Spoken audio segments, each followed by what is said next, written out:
तर आज आपण इथं बनवणार आहोत पत्ताकोबीचं कटलेट।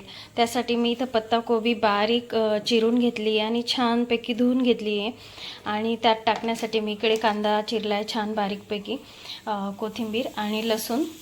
तर आता या पत्ताकोबीमध्ये मी टाकलाय कांदा, कोथिंबीर आणि हा जो लसूण होता तो मी छान बारीकपैकी कुटून टाकला आहे, म्हणजे त्याचा फ्लेवर अजून छान येतो।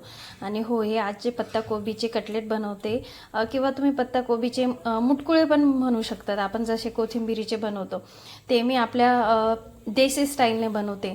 म्हणजे त्यामध्ये आपलं जे घरगुती पीठ असतील ते सर्व टाकून बनवते।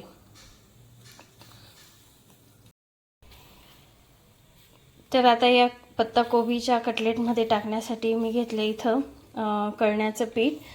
तर मला माहीतच असेल, कळण्याच्या पिठामध्ये आपलं मेन इन्ग्रेडियंट्स असतं उडीद आणि ज्वारी किंवा बाजरी, दादर असे टाकून आपण ते दळून घेतो, डाळीचं पीठ आणि गव्हाचं पीठ। तर चला याच्यामध्ये आता मी मिक्स करून घेते। तर यामध्ये मी मिक्स केले कळण्याचं पीठ, डाळीचं पीठ आणि गव्हाचं पीठ। तर आता मी याच्यामध्ये टाकते चटणी।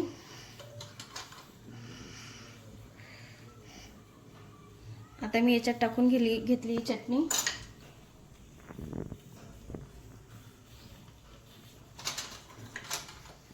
चटणी आपल्या चवीनुसार, जसं आपल्याला हवं तिखट हवं किंवा मीडियम हवं त्यानुसार टाकून घ्यायची। ही माझी चटणी तिखट नाही आहे म्हणून मी थोडी जास्त टाकली।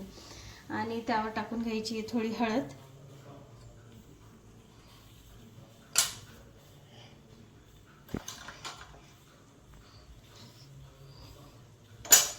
आणि चवीपुरता मीठ। आणि यावर मी टाकले चवीपुरता मीठ।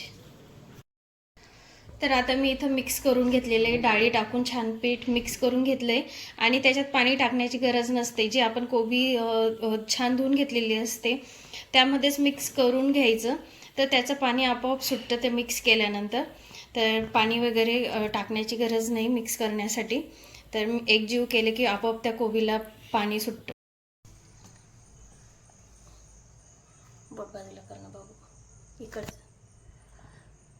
तर अशा प्रकारे मी इथं कटलेट बनवून घेतलेले कोबीचे आणि त्यांना आता मी कढईमध्ये पाणी ठेवून वाफवून घेते।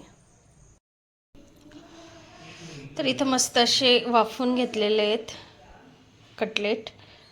या तुम्ही मुटकुळे पण म्हणू शकतात आपल्या मस्त देशी स्टाईलने। येस, तर इथं रेडी आहेत आपले देसी स्टाईल कोबीचे कटलेट। तर यांना मी डीप फ्राय करून घेतले, तुम्ही शालो फ्राय पण करू शकतात। आणि हे लहान मुलांना खूप छान पौष्टिक, जे मुलं कोबी खात नाही त्यांच्यासाठी पण छान, त्यांना खातानाही छान वाटेल आणि पौष्टिकही वाटेल। तर व्हिडिओ आवडला असेल तर लाईक करा, शेअर करा, कमेंट करा आणि सबस्क्राईब करायला विसरू नका।